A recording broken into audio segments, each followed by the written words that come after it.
역시 이제 관심의 초점은 국회예요. 맞습니다. 국회가 언제 정상화가 되느냐 이거 계속 지켜보고 있는데 어제도 여야 원내대표 만났는데 빈손으로 끝났습니다. 조국혁신당 입장에서는 이 상황을 좀 어떻게 보고 계세요? 사실 저희는 네. 제3자의 입장에서 관찰자 시점으로 저의 입장은 관찰자 시점이죠. 관찰자 시점. 더 객관적으로 볼 수 있을 네. 거라 생각이 돼요. 어쨌든 우원식 국회의장이 국민의힘에게 마지막 기회를 준 거라고 마지막 생각이 기회. 듭니다. 너무 기회 많이 주는 거 아니에요? 아니 너무 그래도 길게 주는 거 아니에요? 다 같이 한번 이끌어 나가보자 하고 이제 아. 껴안으려고 하는 예. 그런 태도를 보이신 것 같은데 날도 더운데 껴넣을 필요 없는데. 에어컨이 나오니까. 알겠습니다. 그래서 국민의힘이 어쨌든 명색 집권 여당 아니겠습니까? 예. 근데 입법 독재한다고 법사위원장 아하. 내놓으라고 처음에 얘기했잖아요. 예. 맡겨놨습니까? 법사위원장? 그렇죠.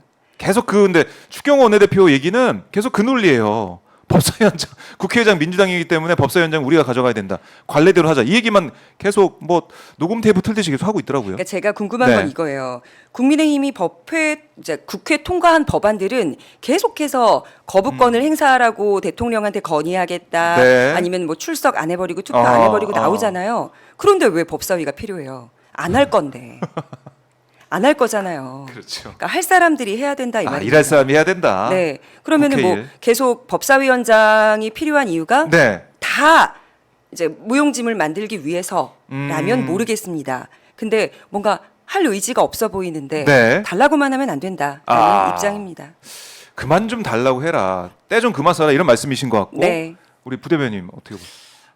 그러니까 예. 우원식 의장님이 예. 사실은 뭐 물론 문호동 무임금 원칙 그다음에 출석을 안 하기 때문에 네. 이제 의장님이 결단을 내리셔서 나머지 7개 상임위원장도 진행하면 되죠. 그런데 뭐 이게 또 의장으로서 뭐 말 안 듣는 그런 국회의원들도 어떻게든 좀 잘 달래가지고 아니, 혼내야죠. 대화로 이렇게 이제 데려오려고 혼내야죠. 들어가는 혼내야 되는데 그냥 삐뚤어지겠다 뭐 이러니까 혼내면 그냥 더 삐뚤어지는 거 아니겠습니까? 그러니까 우원식 의장 입장에서는 사실은 자기가 막 진짜 온갖 비난을 다 받으면서 지금 그렇게 그래도 보시는군요. 국회의원 또 108명도 같이 안고 가야 되니까 최대한 노력을 하시는 것 같은데요. 사실 네. 저는 국민의힘 의원님들이 뭔가 투쟁을 하려면 밖으로 나가서 정식적으로 장애 투쟁을 하든가 이렇게 해야지.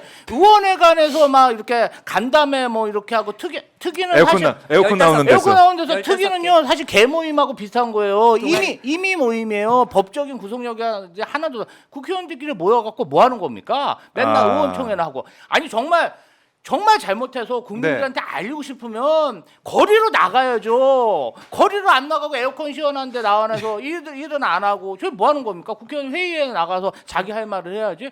뭐 보면은 소통관 가서 기자회견하고 예. 의원회관 가서 회의하고 예. 아니 그러니까 뭔가 자신의 의지를 관철시키려는 뭔가 강한 의지가 있다면 정말 뭐 죽기를 각오하고 이재명 대표처럼 뭐 진짜 삼부일배도 하고 우체투지도 하고 이렇게 해야 되는데 그런 거 해야 되는데 그냥 뭐 의원회관에서 앉아갖고 저게 뭐 하는 건가? 저는 사실은 우리 관례가 네. 이렇게 좀 협치를 위해서 뭔가 상임위원장 배분하는 게 여태까지 관례였잖아요. 네. 근데 미국은 그렇지 않습니다. 선거에 단 한 석이 이긴 다수당이 모든 상임위원장은 그렇더라고요. 다 이렇게 네. 그럼 왜 그러냐면 권한도 행사하고 책임도 다 지겠다는 것이에요. 저는 사실 0.73%를 이긴 저 대통령이 네. 얼마나 많은 폭정을 하고 있습니까? 그러면 국회도 사실 과거에 정말 이런 대통령이 있었습니까? 네. 이런 대통령 없었어요. 없었죠. 그러면 국회가 그러면 언제까지 관례 따지고 이렇게 할 거예요? 네, 네. 저는 책임 정치했으면 좋겠지만 과도기다 보고 예. 또 뭐 우원식 의장이 우여곡절 끝에 당선된 민주당 출신 의장이잖아요. 그러면 이제 한 달 됐기 때문에 네. 어떤 의장으로서 운신의 폭을 좀 넓힐 수 있게 조금은 우리 지지층이 기다려 줄 때다. 6월달 이후에도 만약에 이런 사태가 계속 된다면 네. 이제 나가야 됩니다. 이제 뭐 이거 일을 해야죠. 문호동 무임금 세비도 반납하고 국민의힘은 그리고 거리에 나가서 그냥 제대로 투쟁을 하셨으면 좋겠어요. 그러기엔 네. 너무 덥죠. 더워서 안 나가는 거. 그리고 이제, 예. 이제 이동하는 동선을 보면 시원한 곳들이에요. 네, 아까 말씀하셨던 것처럼 뭐 본청, 의원회관 예. 시원하죠. 그렇게 정말 국민의힘이 국회에 못 들어올 정도로 이게 너무 시급하고 네. 법사위는 어떻게 죽어도 못 준다 이렇게 하게 된다면 뭐 장외투쟁도 하고 당원들, 또 국민들 앞에 나가서 뭐 설득도 하고 해야 되는데 그런 모습 안 보인다. 예, 절실함이 안 느껴진다. 이렇게 말씀하신 거고. 자, 이 33 곱하기 3님께서 시원시원하다. 우리 김지호 부대변인 말씀 듣고 시원시원하다. 저희 스튜디오가 에어컨이 좀 시원치 않은데 네. 김지호 부대변인 오다 보니까 좀 시원하게 느껴집니다. 아 요새 발언 막 자체가 시원해서. 요새 그냥 네. 요새 국민의힘하고 검찰이 또 기가 살아가지고 네. 뭐 진짜 허위 살았대요. 기소한 다음부터 막 아, 그래요? 지금 뭐 또 막 자기들끼리 그러는데 제가 지난 한 일주일 동안 많이 싸우고 다녔습니다. 아, 시원시원하게 예, 예. 지금 엄청- 인간 에어컨 역할을 하고 있습니다. 네, 네. 전투력 정말 네, 최고예요. 요즘에. 전투력을 끌어올리고 있는 김지호 부대변인 네. 자, 함께하고 있는데요. 이 민주당의 11개 상임위원장이 가져온 이 상황, 우원식 의장은 7개는 여당 몫이니까 이제 남겨둬야 된다 설득하고 있는 그런 모습인데, 근데 국민들이 봤을 때는 11개 상임위 이제 굴러가고 있는 거 아니겠습니까? 네, 지금 맞습니다. 과방위도 저희가 현장을 보여드리고 최민희 위원장 자리에 앉아 있죠. 그다음에 11시에는 운영위가 또 개의가 돼요. 네. 첫 운영위 회의인데 이게 중요한 곳이고, 여기 박찬대 원내대표가 위원장입니다. 그래서 오늘 뭐 선임하는 간사 뭐 박성준 네. 의원이 될 것 같고, 이거 봐야 되겠지만 이것도 현장에 여러분께 보여드리도록 하고, 어쨌든 지금 법사위가 가동이 되면서 너무 좋다, 너무 잘하고 있다, 이런 뭐 극찬이 좀 쏟아지고 있는데 어떻게 보셨습니까, 대변인? 지금까지 이런 법사위는 없었다. 그리고 정청래 상임위원장께서 출석하라고 했는데 안 나오면 네, 내가 직접 잡으러 가겠다. 직접 잡으러 가겠다. 장관이든 누구든. 얼마나 시원합니까? 시원하죠. 사실 축구 경기를 이제 지켜보는 것 이상의 희열감이 국민들은 아마 느껴지실 텐데, 골을 이쪽으로 가야지, 패스를 해야지, 네. 이렇게 왜 우리 집에서만 훈수를 두잖아요. 아하. 근데 그게 실시간으로 반영되는 듯한 느낌인 거예요. 법사위원장 그렇네, 발언이. 그렇네. 그래서 그렇네. 효능감 제대로 느끼고 있다라는 네. 말씀 많이 하고 있습니다.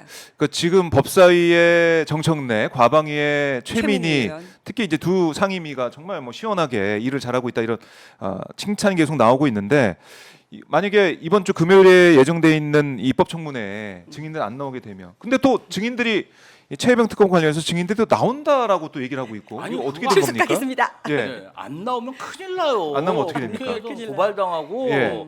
이게 간단치가 않아요. 그러니까 여태까지 국회에 어떤 권한을 제대로 안 쓴 거고 행사하지 않은 거지. 맞아요. 정말 국회에서 부르면 네. 고발당하면은 그냥 처벌받습니다. 그리고 뭐 임성근 사단장, 네. 유재은 법무부가 법무관리관. 네. 다 나온다는 거 아니에요? 그 뭐 나와서 사실 유재은 법무관리관 같은 건 정무직이 아니고 그냥 이렇게 고용되신 분이에요. 이제 끝나잖아요, 임기. 예, 아니면 뭐 자기가 속일 게 뭐가 있습니까? 아. 뭐 10번을 누구한테 보고를 했대잖아요. 대통령실 실세한테. 그 다 지금 밝혀지고 있거든요. 네. 저는 이종석 전 국방장관도 본인이 가지고 있는 내용이 다 있지만 네. 아직 특검이 진행되지 않았기 때문에 말을 안 할 뿐이지, 이런 데 나오면 이제 솔직히 다 얘기하겠죠. 진실, 실체적 진실.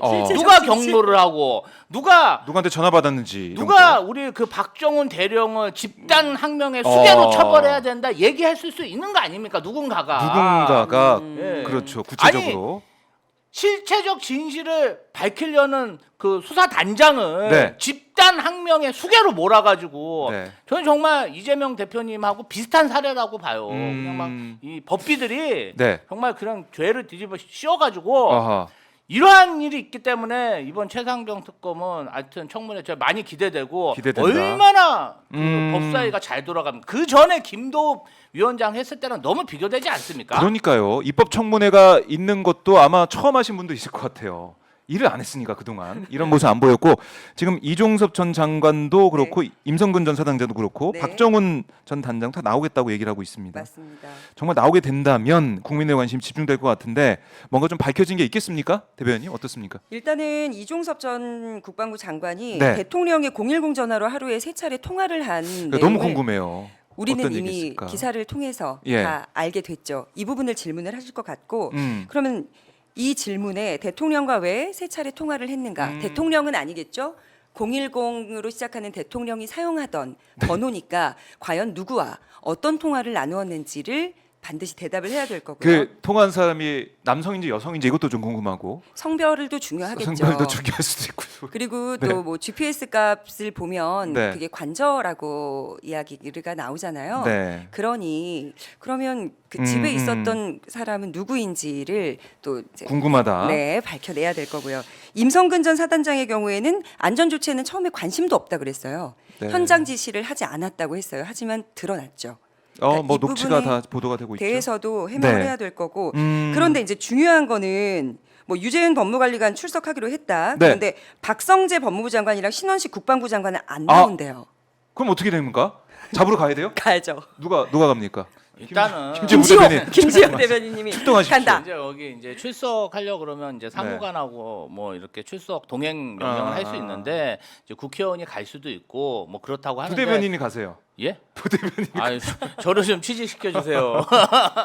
일단은 네. 이번 청문회는 한번 보고 음. 아직 6월이 지나지 않았기 때문에 지금 뭐 여야 간의 어떤 그런 좀 대치 중이잖아요. 네. 지금 처음부터 동행 명령을 세게 하기는 어려울 것 같고 이후에 계속해서 안 나오면 좀 버티면 명분이 생겼을 때 해야지. 또 장관인데 처음부터 너무 각박한 예. 우리가 뭐 한동훈 위원장처럼 빡빡하게 살면 안 되잖아요. 아니에요. 왜냐하면 네. 지난주에 있던 현안 보고에도 두 장관이 안 안 나왔어요. 나왔어요. 가야지. 빡빡하게 해야 됩니다, 좀. 나는 법은 싫은데. 엄하게 해야 됩니다, 엄하게. 이거 뭐 그러면 할 수 없겠네요. 어쩔 수 없어요. 특단의 조치를 취해야겠네요. 특단의 조치 예. 법사위에 있어야 될 것 같고 네. 그러니까 최혜병 특검에 대해서는 이거는 모든 국민들이 빨리 특검을 도입해가지고 진상규명하자는 얘기는 하고 있고 아니 진짜 이종석 전 장관 같은 경우는 전화기가 없다는 게 그 당시 쓰던 전화기를 바꿨다는 게 그게 말이 증거 됩니까? 인멸. 그래서 이해가 안 되는 상황들이 이어지고 있기 때문에 그럼 법원에서도 증거 인멸로 네. 판단해서 이거는 증거 인멸 혐의가 분명하다 판단해서 영장 청구가 되게 된다면 바로 뭐 구속 사유가 될 수도 있거든요. 아니 관련자들 또 뭐 보좌관도 없대잖아요. 핸드폰 새 박진희 보좌관도 깡통 없다고 핸드폰 그러고. 냈다는 거 아니. 이거는 사실은 확률적으로 힘들죠. 핸드폰 그렇게 없애면 우리 네. 민주당이 그래서 써봐. 바로 구속입니다. 바로 그냥 이 추노꾼들이 그냥 잡아갑니다. 네. 그러니까 이 전화기가 없다고 하니까 이해가 안 되는데 우리 에비씨님 이 시청자께서 강미정 대변인이 끌고 오세요라고 또 의견도 주고 계십니다. 원래 잡아와야 되겠네. 네, 두 분이 출동을 언젠간 하셔야 될 강미정 것 대변인이 하시면 그냥 올 것 같아. 네, 생각할 때. 가겠습니다. 가시죠 그럼. 하시고. 네 이러고 말 잘 들을 것 같아. 그리고 일단 증인으로 불렀잖아요. 그래서 정청래 법사위원장이 합법적인 그렇죠. 방법으로 부른 거기 때문에 불출석하면 어떤 일이 일어나느냐. 네, 국회에서의 증언 감정 등에 관한 법률 제12조에 따라서 3년 이하의 징역에 처해질 수 있다. 기억하시기 바랍니다. 그렇습니다. 증인으로 채택된 분들이 알아야 되는 그럼 부분입니다. 고발하시겠네 바로 안 네. 오면 그냥 놔둬야겠다. 고발될 때까지 그러니까 자유의지에 맡겨야죠 뭐. 알겠습니다.